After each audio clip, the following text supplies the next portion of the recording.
ഇടുക്കി മൂന്നാറിലെ ഗതാഗത കുരുക്ക് പരിഹരിക്കാൻ കർശന നിയന്ത്രണങ്ങൾ ഏർപ്പെടുത്താൻ ദേവികുളത്ത് ചേർന്ന ഉന്നതതല ഗതാഗത ഉപദേശക സമിതി യോഗത്തിൽ തീരുമാനം. യോഗ തീരുമാനങ്ങൾ 30 ദിവസത്തിനുള്ളിൽ നടപ്പാക്കാനാണ് എഫ് രാജ MLAയുടെ നേതൃത്വത്തിൽ നടന്ന യോഗം തീരുമാനിച്ചിരിക്കുന്നത്. ഇത്തവണത്തെ തീരുമാനങ്ങൾ കർശനമായി നടപ്പിലാക്കുമെന്നും panchayat president S. Vijayakumar Kerala Vision ന്യൂസിനോട് പറഞ്ഞു. മൂന്നാർ പഞ്ചായത്തിന് ഗതാഗതക്കുരുക്കുകൊണ്ട് ഏറെ വിമർശനങ്ങൾ കേൾക്കേണ്ടി വന്നിട്ടുണ്ട്. ഏതായാലും ഇന്നലെ ചേർന്ന ഉന്നതതല യോഗത്തിൽ കൂടുതൽ തീരുമാനങ്ങൾ ഉണ്ടായിട്ടുണ്ടെന്നാണ് അറിയാൻ സാധിക്കുന്നത്. തീരുമാനങ്ങളൊക്കെ നടപ്പിലാക്കാൻ വേണ്ടിയിട്ടാണ് ത്രിതല പഞ്ചായത്ത് മറ്റുള്ള ഡിപ്പാർട്ട്മെന്റുകളായിട്ട് കോർത്തിണക്കിക്കൊണ്ടുള്ള പ്രവർത്തനം മുന്നോട്ട് പോകണമെന്ന് തന്നെയാണ് ഇന്നലെ നടന്ന ഉന്നതതല യോഗത്തിൽ തീരുമാനമായിട്ടുള്ളത്. ഇന്നലെ ബഹുമാനപ്പെട്ട MLAയുടെ അധ്യക്ഷതയിൽ ബഹുമാനപ്പെട്ട സബ് കളക്ടറും അതുപോലെ തന്നെ DYSP ഉൾപ്പെടെയുള്ള MBD, ഫോറസ്റ്റ്, കമ്പനി, കൂടെ എക്സൈസ് തുടങ്ങി എല്ലാ തരത്തിലുള്ള ഉദ്യോഗസ്ഥന്മാരും യോഗത്തിൽ പങ്കെടുത്തു. കഴിഞ്ഞ ഓഗസ്റ്റിലെടുത്ത തീരുമാനങ്ങൾ ഒന്നും തന്നെ നടപ്പിലായില്ല എന്നുകൂടി യോഗം വിലയിരുത്തി. ഇനി ഉള്ള കാലങ്ങളിൽ അങ്ങനെ പറ്റത്തില്ല.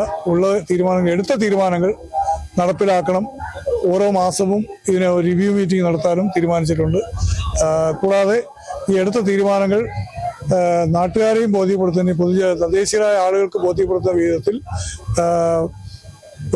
വിവിധ രാഷ്ട്രീയ പാർട്ടിയുടെ പ്രതിനിധികളെ വിളിച്ചുകൊണ്ട്, ട്രേഡ് യൂണിയൻ പ്രതിനിധികളെ വിളിച്ചുകൊണ്ട് 19-ാം തീയതി ബഹുമാനപ്പെട്ട DYSPയും MBDയും സംയുക്തമായി യോഗം വിളിച്ചു കൂട്ടി തീരുമാനങ്ങൾ അറിയിച്ചതിന് ശേഷം ഈ കാര്യങ്ങളെല്ലാം നടപ്പിലാക്കാനും തീരുമാനിച്ചിട്ടുണ്ട്.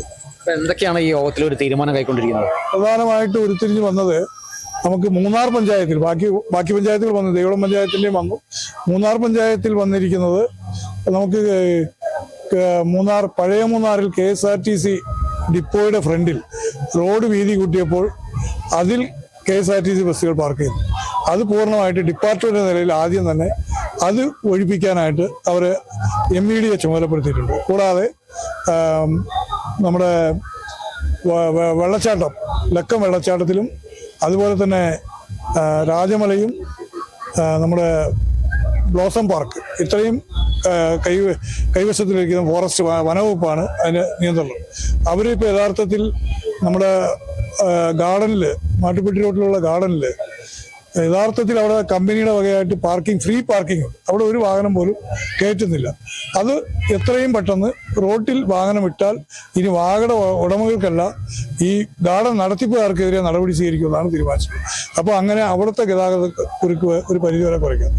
അതുപോലെ തന്നെ GH റോഡ്, മൂന്നാർ ഗ്രാമപഞ്ചായത്ത് റോഡ്, നല്ലയണി LFലേക്ക് പോകുന്ന വഴി, അഗ്നിസേന വരുന്ന വഴിയായ നല്ലയണി റോഡ് തുടങ്ങിയ റോഡുകളിലുള്ള 2 സൈഡിലുള്ള പാർക്കിംഗ് മാറ്റി 1 സൈഡ് ആക്കിക്കൊണ്ട് എത്രയും പെട്ടെന്ന് ആ പാർക്കിംഗ്, അവിടെ ഗതാഗത കുരുക്ക് നിയന്ത്രിക്കാനും പീക്ക് സമയങ്ങളിൽ, സ്കൂൾ സമയങ്ങളിൽ ടി മ്യൂസിയത്തിലേക്ക് പോകുന്ന വലിയ വാഹനങ്ങൾ തടയുന്നതിനുള്ള നടപടി സ്വീകരിക്കാനും പോലീസിന് നിർദ്ദേശം കൊടുത്തിട്ടുണ്ട്. അതോടൊപ്പം തന്നെ ഓട്ടോറിക്ഷ, മൂന്നാറിൽ മുഴുവൻ ഓട്ടോറിക്ഷയും റോഡിന് പാരലായിട്ട്, റോഡിന് സമാനമായിട്ടുള്ള പാർക്കിംഗ് ആണ് ചെയ്യണമെന്നാണ് പറഞ്ഞിട്ടുള്ളത്. പിന്നെ കൂടാതെ മൂന്നാർ പഞ്ചായത്തിലും ദേവികുളം പഞ്ചായത്തിലും പള്ളിവാസൽ പഞ്ചായത്ത് തോട്ടമേഖലയിലും ഉള്ള വാഹന ഉടമസ്ഥർ അതാത് പഞ്ചായത്തുകളിൽ പേരുകൾ രജിസ്റ്റർ ചെയ്യും. ഓട്ടോയും ടാക്സിയും പേരുകൾ രജിസ്റ്റർ ചെയ്ത് അതിന് മോട്ടോർ വെഹിക്കിളും പോലീസും നിർദ്ദേശം കൊടുക്കും. ആ നിർദ്ദേശത്തിന്റെ അടിസ്ഥാനത്തിൽ പഞ്ചായത്തിൽ അവർ പേര് രജിസ്റ്റർ ചെയ്യും. അതുപോലെ തന്നെ മാട്ടുപ്പെട്ടിയിൽ ബൈപ്പാസ് റോഡ്, ഡാമിന് കുറുകെ ഉള്ള റോഡ്, ബൈപ്പാസ് റോഡ് പാക്കുന്നതിനും മാട്ടുപ്പെട്ടിയിൽ പാർക്കിംഗ് സംവിധാനം ഉണ്ടാക്കുന്നതിനും കമ്പനിയെ ചുമതലപ്പെടുത്തിയും തീരുമാനിച്ചിട്ടുണ്ട്. ഈ നിലവിൽ സീസൺ പ്രമാണിക്കുമ്പോൾ നിരവധി വഴിയോര കച്ചവടക്കാർ കളത്തിലിറങ്ങാറുണ്ട്. അത് തദ്ദേശീയരായവരുണ്ട്, പുറത്തുനിന്നുള്ള നിരവധി ആളുകളുണ്ട്. അത്തരത്തിൽ വഴിയോര കച്ചവടങ്ങൾ നിയന്ത്രിക്കാൻ വല്ല നടപടി ഉണ്ടാവും? അതും ഇന്നലെ ചർച്ചയ്ക്ക് വന്നു. അത് ഈ വരുന്ന ജൂൺ 30-നുള്ളിൽ NHലുള്ള മുഴുവൻ കടകളും ഒഴിപ്പിക്കുന്നതിന് PWDയും NHനും ചുമതലപ്പെടുത്തിയിട്ടുണ്ട്. മുഴുവൻ കടകൾ, അതായത് കോടതി വിധിയുള്ള, കോടതിയിൽ നിരോധന ഉത്തരവോ ഉള്ള കടകൾ ഒഴികെയുള്ള ബാക്കി കടകൾ നീക്കം ചെയ്യുന്നതിന് വേണ്ടിയിട്ടുള്ള നടപടികൾ സ്വീകരിക്കേണ്ടത് PWDയും NHുമാണ്. അവരെ ചുമതലപ്പെടുത്തിയിട്ടുണ്ട്. ഇത്തരം കാര്യങ്ങൾ നടപ്പിലാക്കുമ്പോൾ മൂന്നാറിന്റെ ഗതാഗത കുരുക്ക് ഏകദേശം കുറയ്ക്കാൻ പറ്റുന്നതാണ്. ഒരു പരിധി വരെ നമുക്ക് കുറയ്ക്കാൻ കഴിയും. ഇത് പരീക്ഷണം എടുത്താൽ. അതോടൊപ്പം തന്നെ ഒരു കാര്യം കൂടി പറയാം. ജൂലൈ 1-ാം തീയതി മുതൽ മൂന്നാർ പഞ്ചായത്തിൽ 1/2 ലിറ്ററിന് താഴെയുള്ള മുഴുവൻ കുപ്പികളും പ്ലാസ്റ്റിക് ക്യാരി ബാഗുകളും പൂർണ്ണമായിട്ട് നിരോധിക്കുക. അതിൻ്റെ വ്യാപാരി പ്രതിനിധികളുടെയും രാഷ്ട്രീയ പാർട്ടിയുടെ പ്രതിനിധികളുടെയും യോഗം ഈ വരുന്ന 15-ാം തീയതി 2 മണിക്ക് പഞ്ചായത്തിൽ ചേർന്നാണ് അതായത് ജൂലൈ 1 പ്ലാസ്റ്റിക്കും കൂടെ മാലിന്യം സംസ്കരിക്കുന്നതിന്റെ ഭാഗമായി അതും കൂടെ നിരോധിക്കുകയാണ്. ഇതാണ് ഉത്തരവ്. ഏതായാലും നിരവധി തീരുമാനങ്ങൾ ട്രാഫിക് കമ്മിറ്റിയിൽ തീരുമാനം കൊണ്ടിട്ടുണ്ട്. ഏതായാലും അതെല്ലാം നടപ്പിലാക്കുമെന്നാണ് പഞ്ചായത്ത് പ്രസിഡന്റ് വ്യക്തമാക്കിയിരിക്കുന്നത്. ഏതായാലും മുൻപ് നിരവധി ട്രാഫിക് കമ്മിറ്റികൾ കൂടിയെങ്കിലും അതൊന്നും യാഥാർത്ഥ്യമായില്ല. അതുകൊണ്ട് തന്നെയാണ് മൂന്നാറിലെ ഗതാഗതക്കുരുക്ക് അത് തദ്ദേശീയരെയും വിനോദസഞ്ചാരികളെയും ഒരുപോലെ വലയ്ക്കുന്ന ഒരു സ്ഥിതിവിശേഷം ഉണ്ടായി. നിരവധി വിമർശനങ്ങൾ കേൾക്കേണ്ടി വന്നിട്ടുണ്ട്.